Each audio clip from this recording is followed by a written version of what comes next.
Alright, so I'm trying to platinum over 100 games in a list created by the community. Now, if I can't do this before the channel hits 850,000 subscribers, then I will shave my head bald and look like a base character from a video game. So make sure to drop a like and subscribe. Alright, so today I chose to platinum the SpongeBob SquarePants Battle for Bikini Bottom Rehydrated video game. Jesus Christ, that is the longest video game title I've ever seen in my life. Okay, that's great. Anyways, yes, this is the SpongeBob video game that for some reason people suggested me to play, and my god, is it cursed. But also kind of fun in a weird way. There's only 33 trophies inside, making it not a very long list in game in general. The majority of the trophies are also collectibles, by the way, so take that how you will. Stage 1 for the platinum is to just play through it. There honestly isn't any real stages to this game because you kind of do need to just get 100% to even access the main story's ending and all that stuff. Also, it's the SpongeBob game, man. Come on.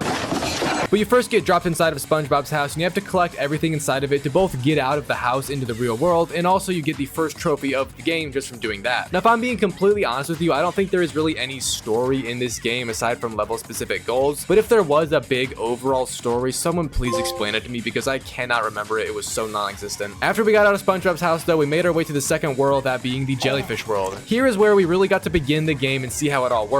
All of the areas of this game's quote-unquote open world are separated into levels, and you take a taxi between all of them, needing golden spatulas to open up new levels as you progress. This level, however, showed us the kind of parkour and puzzle solving we would need throughout the story. It also lets us play as Patrick for the first time. He is one of two other characters we play as throughout, the other one being Sandy the Squirrel. But at the conclusion of I think every level, or at least most of them, there is one final boss fight type of sequence, and in the Jellyfish world we got to tussle with the King Jellyfish, of course. We also just totally strolled up on the dude while he was in the shower. I mean, it's not my fault though, bro doesn't have any walls or a door yet. Anyways, the way you go about defeating him is to dodge off the attacks thrown at you, and then once the guy is recharging after busting everywhere, you just slap his ass. Do that enough times and the crown is now ours. Also, we get a juicy trophy, which is more important. But in addition to both of those, he also drops a little thing of jelly that Squidward had asked us for upon first entering the level. And after we got back to the start of the level using this very convenient slide and gave him the jelly, we also got a trophy for completing our first real major fetch quest of the day. So that is what it looks like when a world is complete. You do the level specific fight or whatever it may be and finish all of the fetch quests as well. So the next area I went after was this kind of junkyard looking town called Downtown Bikini Bottom. Ain't nobody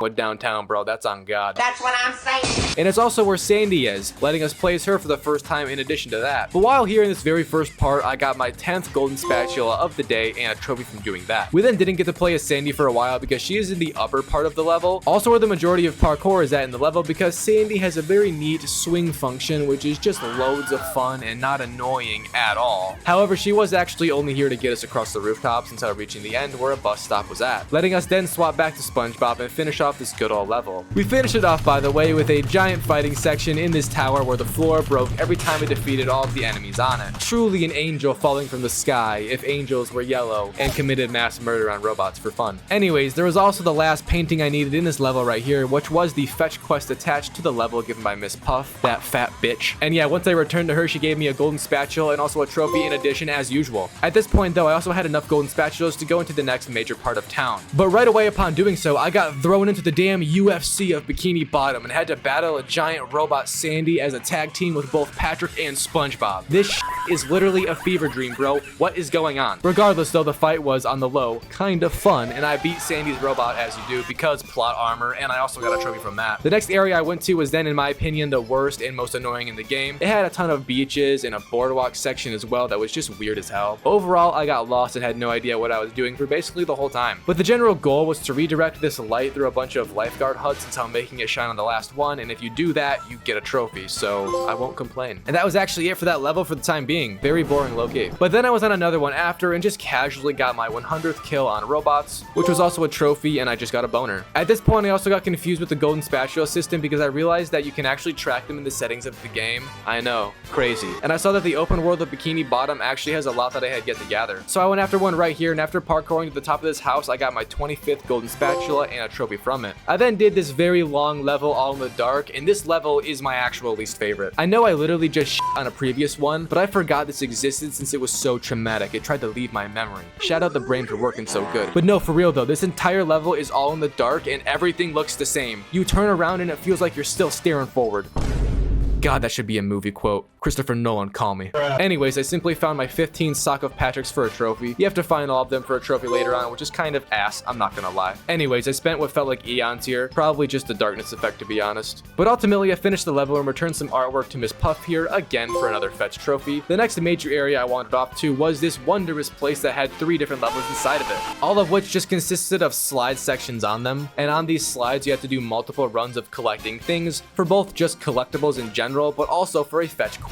This was genuinely hard, but before I bitch and moan more, I got a trophy from just finishing each slide once. Anyways, you had to gather 8 snowmen that melt on the slides when you collect them, but if you die, or rather fail at all, they completely reset, meaning you have to do multiple runs in a row consecutively without messing up. Shout out Jesus Christ.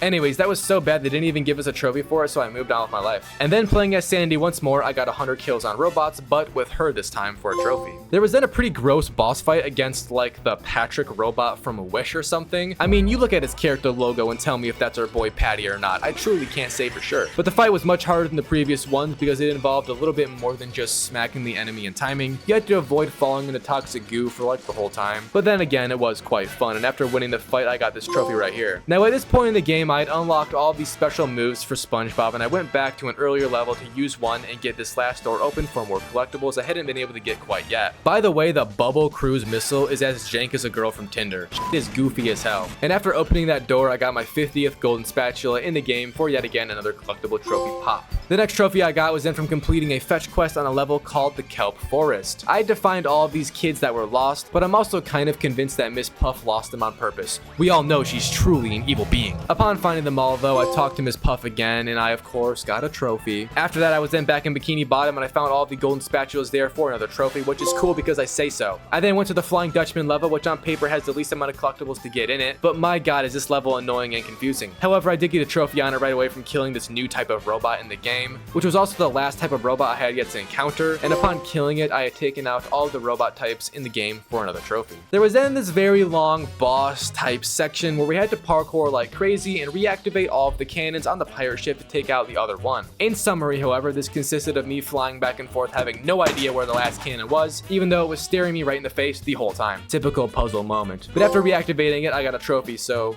yes. There was also then a boss battle against the Flying Dutchman that was kind of boring and easy, so that's an L. It was still a trophy though, so I had to endure and talk about it right now. I then kept on playing, kind of nearing the end of the game, but not really. But also like kind of if you think about it. Ultimately, I would find out that you can buy a certain amount of golden spatulas from Mr. Krabs and also have to do that in general for all of them in total. But I bought a few and reached 75 total for another trophy, which is a W. There was then an absolutely horrifying boss battle against Robot SpongeBob, and it might be some of the most cursed media I've ever seen and had the pleasure of being a part of in some way. But it was a lot like any other boss fight so far, just a bit harder seeing as we are further into the game. And once I won, I got a trophy like you would expect. I did have to do one more little thing though and send some missiles into Plankton's newest robot creation. I honestly forgot what the hell this was for, but it was the final boss fight in the game and kind of dragged out. Shocking how a 20-hour game can feel dragged out, but that's just life, I guess. Anyways, I did what I was supposed to do and got the trophy. Let's move on now. So it's kind of stage 2 at this point, which is mostly just a cleanup of trophies and collectibles primarily. First, I got a trophy from talking to Squidward 10 times as SpongeBob,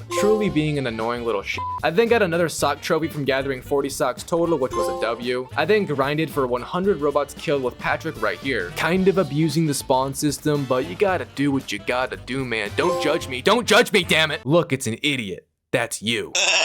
Next, I finally went to the Merman lair. This isn't really a part of the main story, but it's still a level and has some very hard and annoying puzzles in it. So much so that upon completing the rolling ball puzzle, you actually get a trophy from it. But I did not manage to do it first try, nor second or third try. In fact, it took me like 40 minutes to get this fucking puzzle done because I kept on failing at the end of it, which was just awesome. Oh yeah, and then I did just finish that Merman lair level off, doing their fetch quest, talking to the old farts, and once more getting another trophy pop. So now that we only have a few remaining trophies, they are literally all just from collectibles. Shout out to the guide master I followed. I love you deeply, soldier. You're benefiting society in a good way. But the first of the collectible trophies I would get was right here from finding every golden spatula in SpongeBob's dream world. I think this meant like the open world of it though, since I was still missing one, I'm pretty sure, but it's fine, it's fine. Because a minute later, I found the last sock I needed to and got that trophy. God, it smells like shit. I then returned to Patrick in Bikini Bottom and gave him all of his socks, which in turn gave me my last golden spatula I needed, and I got every single golden spatula right here, along with another trophy from 100% completion and finally the Platinum Trophy Pop sprinkled on the side. So that was the SpongeBob video game Platinum Trophy experience. Overall, this game was just cursed. Like, there isn't any better way to describe it. At moments, I actually felt like I was either dreaming this shit up or just stoned. Maybe even both, I mean, who knows? But yeah, at the same time, it was hilarious, so I won't complain. Rating it out of 10, I'm gonna give it a 10 out of 10. This is what peak gaming looks like, all right, critics?